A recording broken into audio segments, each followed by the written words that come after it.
Hi everyone, Jerry here. Giovanni. My name is Giovanni. Oh, actually just the words out of my mouth.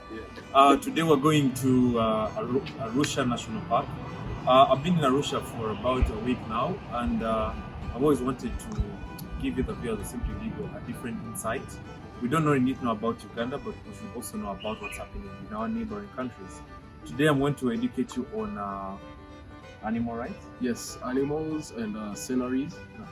Because today we're going to do a little game drive on the slopes of Mount Meru, and hope we will see a lot, whereby we'll see a lot of herbivores and nature in particular. And it's also a forest type of national park, whereby we'll be driving in the middle of the forest. And we also it's also well known of the white and black colobus monkeys that are only found in Arusha National Park. Oh, that's interesting. So the viewers want to know: is there a legal side to nature, to animals? Are there laws governing? Yes, we have park laws, whereby within the park there are also authorities who make sure that drivers and clients are following the laws and order of the park. Whereby you keep a distance, example, keeping a distance from animals, don't get too close, no littering, and if you do, there is a fine for that. And if you don't pay the fine, you'll probably be in for it. So yes, laws and order also appear in the park, and it's something that we as guides and also we have to make our clients know that it's what to do and when to do and how to do it, just to be on the safe side. Okay, I was reading some of the things. The Welfare Act. There's an Animal Welfare Act. Yes, there is. Basically, each animal has their rights. There's also a Bee and Honey Act. Oh, that's something that a lot of people don't know. Oh, yeah. So okay, so let's head over, and then sure. we're going to indulge people on exactly how these laws act, and also to give a different scenery on what I've been showing on the channel, and show how beautiful Tanzania is. Sure. Let's go.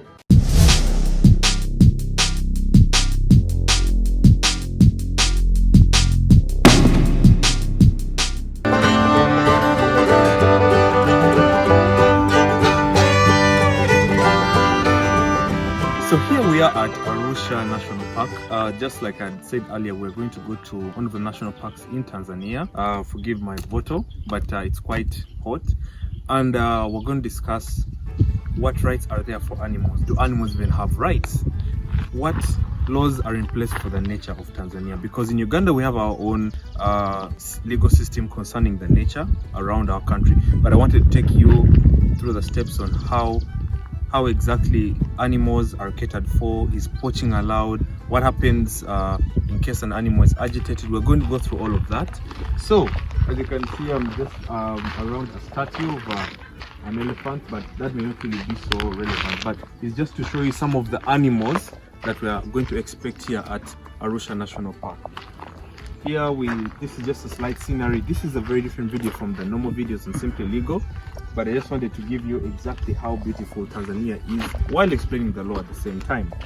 So we see that the major animals here are elephants, but you might be asking, what are the major acts which govern animals or nature in Tanzania? Well, when I was doing a little research when I came into this country, I found out that there is the Animal and Welfare Act of 2008. So this basically it gives the different rights that animals have. Many of you may not even be wondering, or you may be surprised that animals actually have rights. Well, in Tanzania they do. In Uganda, I'm not really quite too sure. I'll not lie to your viewers, but I know that in Tanzania animals have rights, and those rights are stipulated under Section 4 of the Animal Welfare Act of 2008. So these rights, I'm going to give them to you in a brief moment, but I just wanted to give you exactly what we're going to expect here in Tanzania. You can see the beautiful nature, but all of this nature still is governed by certain laws. Yeah, and yeah, let's just continue with the video. We're going to show a number of the animals that are inside here, so that you'll be able to see exactly what Africa has to offer and what legal systems are there in place to cater for these animals. Let's go. So here we have our very own expert. Give us your name, sir. My name is Giovanni John Barletto, and I'm a professional tour guide. And right ahead of us, we have a species called the blue monkey. Yes. As you can see, it is feeding from the grass, and it's just chilling. This primate is usually independent. They usually chill on their own sometimes, and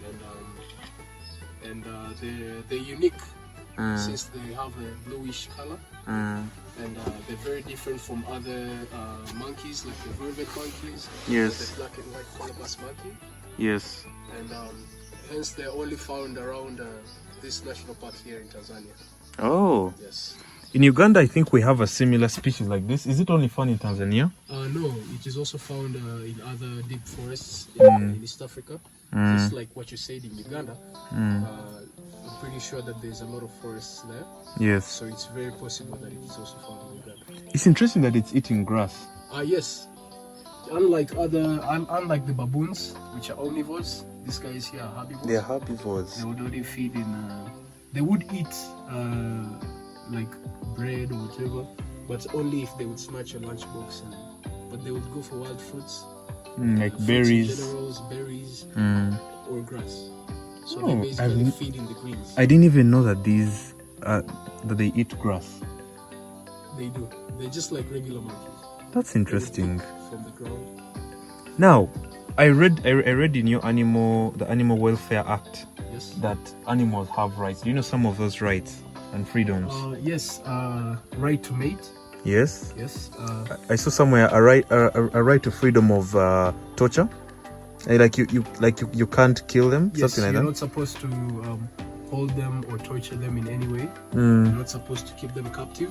Yes. You're not supposed to bind them in a way that they will not feel free.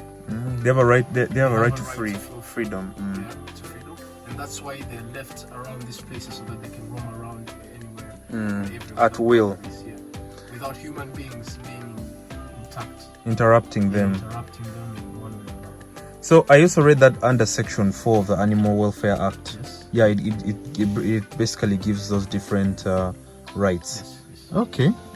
And what about the swamp? That would be because in Uganda, wetlands are really protected under the National Environment Management and NEMA, which is National Environment Management Act Authority. So in Uganda, we're not supposed to destroy wetlands. How is it here in Tanzania? Same here. We're not supposed to destroy it because the water here, the environment is all natural. So we're supposed to keep it that way. To keep the balance. Yes, to keep the balance. Because this is also home to other animals, such as birds. Some birds come to live near the swamp. And they feed on the fish. They feed on the small fishes that can be found. There is also the National Environmental Act for Tanzania. Oh. Yeah, so it also protects wetlands. Could you please give us your name, sir? My name is Abraham John. Oh. Yeah. Are you a lawyer? I am a lawyer in the making. Okay. Yeah. So at least the people are also happy to see a Tanzanian lawyer. Yeah. Okay. Okay, so we are here. We are finally here in Arusha National Park. And I just wanted to give you a different experience on the channel as to how nature is basically done all over Africa. However, given the fact that we have nature, we also have laws and certain restrictions that are governing the entire ecosystem in Tanzania.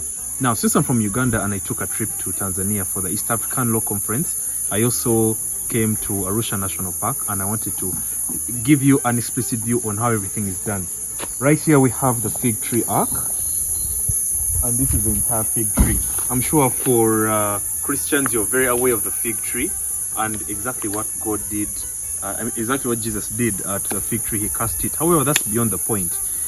Now, what rules govern animals in Tanzania? We have the Animal Welfare Act and we have the Tourism Act of Tanzania. So in specific, I'll take you to Section 4 of the Animal Welfare Act. Section 4 gives animals these rights. Did you know that animals actually have rights in Tanzania?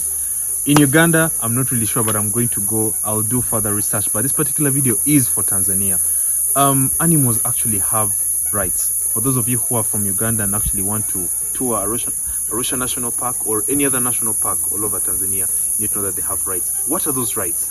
Section 4 gives us rights such as animals are supposed to be free and have liberty. Under Section 4, still animals have a right to be fed. They have a right to have their own personal liberty. They have a right to freedom from cruelty. So basically, these rights are stipulated under freedoms, and they have the different freedoms under which they are supposed to have their own ecosystem. Nature has a very delicate balance, so the moment you are going to upset their natural habitat, then the state of Tanzania is going to sue you. So people, viewers from all over the world, whether you're from Kenya, whether you're from Europe, whether you're from America, if you ever want to come and tour Tanzania, just know that these animals have their rights. Plants still also have their different rights, but that one will be a very different video entirely. I want to do something concerning especially the animals, because the animals are the ones that live in this natural habitat. Section 4 especially gives them these particular rights and freedoms. Animals are part of our ecosystem and they need to be loved and cherished. So they need to be cared for, they need to be treated when they are sick. Those are one of their freedoms. So I'm also going to take you to their offenses, and then we'll just basically close up this video. But I want to take you through a different montage on exactly how these animals live, and the different, also aside from the different rules and regulations and laws that the state of Tanzania has, there are also different laws that the national park also has in relation to how you're supposed to be treating these animals, because you're not supposed to be touching them, you're not supposed to be petting them, even going around their different let's say proximity. You're not supposed to be near them because you will agitate them. So let's continue the video and take you to the different offenses.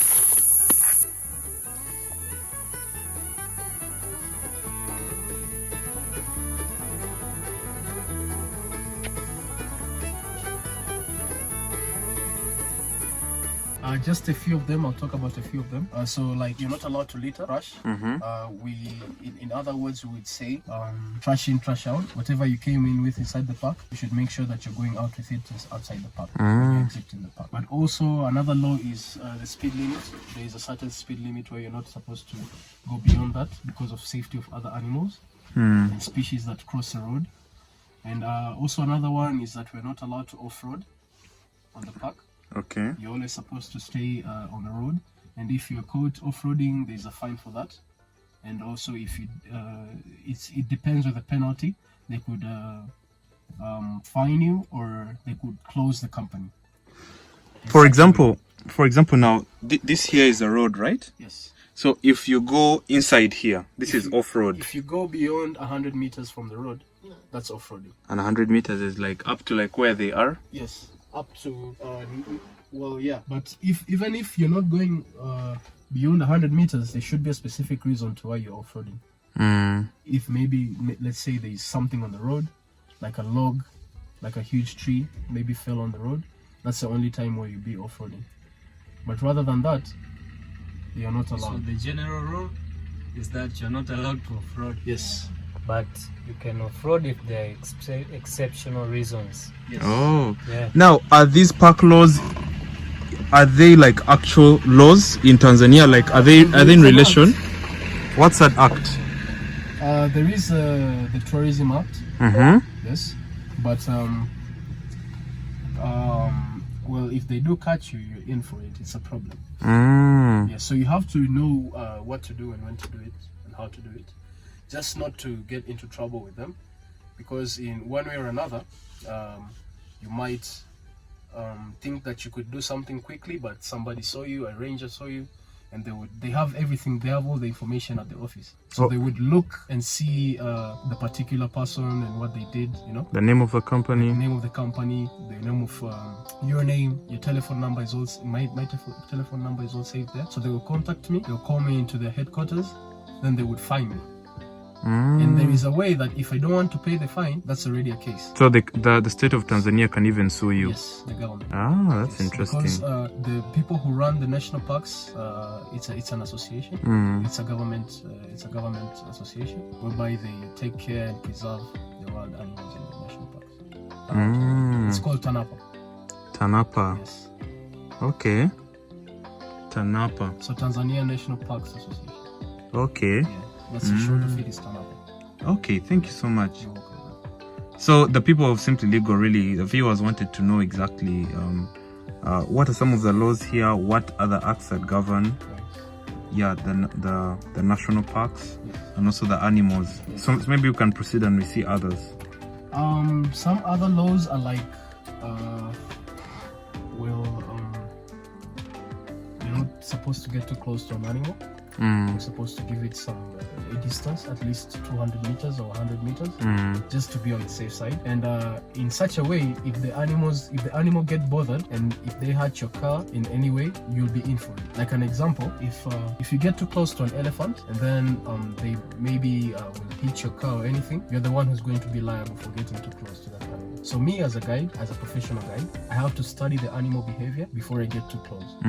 Yes, and there is a way that I can see the animal if it is allowing me to get too close to it, or I should keep a distance at least 200 or 100 meters away. I just see. to be on the safe side. Yes. Okay, thank you so much. Welcome.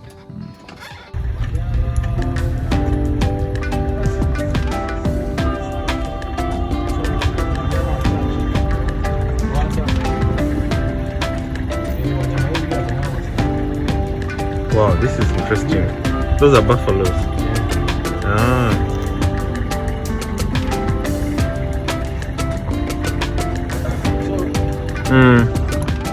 African buffalo. Mm-hmm. You look also on this side, you can see zebras. Yeah, I'm also seeing the zebras. Some zebras, and you also, if you look close, the warthogs. Where are the warthogs? You see the small ones, short ones. Those are warthogs. They're wild. Actually, they're just like wild pigs. Yeah, they're in the same family as pigs. Yeah, they're in the same family. Mm. They also share the same characteristics because they feed like On anything. yeah, they feed on anything. They pick things from ground. They eat the grasses, but they also live in the same environment. They can live in a forest type and also in the plain. And they're very quick. They have very good agility. They can run top speed up to 50 kilometers per hour. Wow. Yeah, and they're known from running very quickly or fast from the predators. So it's very hard to get them. It's very, very hard to get them. Unless, for a predator, what it takes is to stalk them. Try to get really, really close without the warthog knowing, and then attacking it while it's still near. But if you do give it a head start, you will never be able to catch it as a predator. Even a lion can't catch it. Even a lion can catch it if they race. But if the lion stalks up to really, really near, and will be able to catch it in a few meters, it's possible. Yes. That's And it's also... Oh yeah, that's why they are grazing very peacefully. There are no lions to disturb them.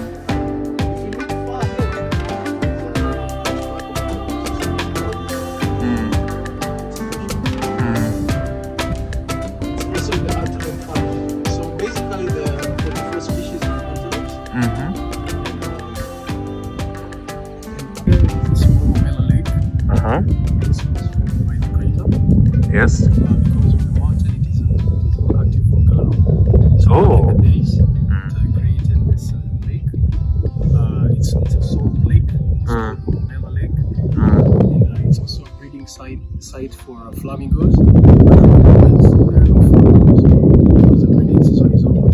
Hence that they flew to other breeding sites. And there are no reptiles, crocodiles, or even hippos because it's a saltwater lake. Saltwater is not very friendly for such animals like hippopotamuses. Why? And because it has salt, it's contained in salt. Some of them do, but they could hardly stay there forever. They have to migrate into other sources of water which are not salt-like.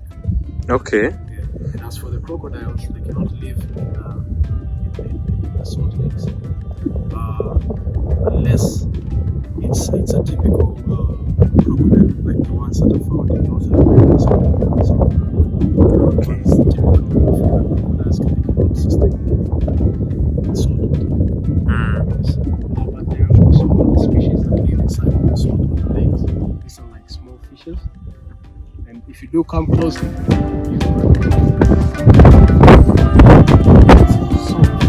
Yes. Swahili we call it magadi. Magadi. Oh, like Lake Magadi.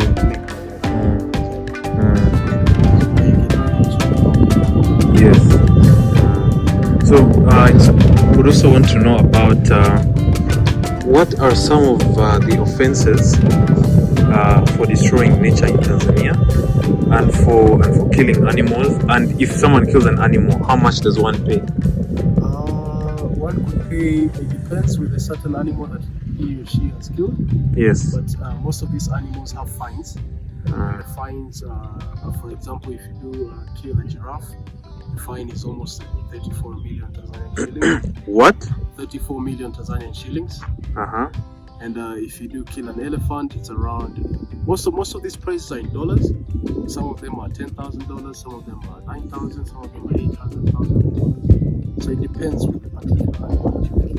But they do put these fines in order for people not to kill them. But as a guide, as a driver guide, as a natural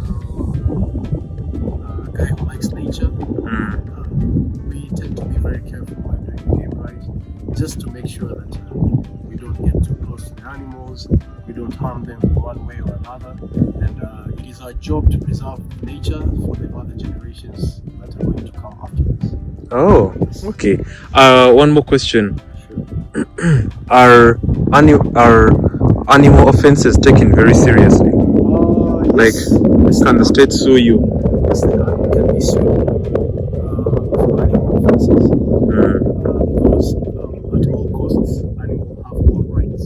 And so you have to be very careful while getting too close to them, or to not make them feel uncomfortable in one way or another.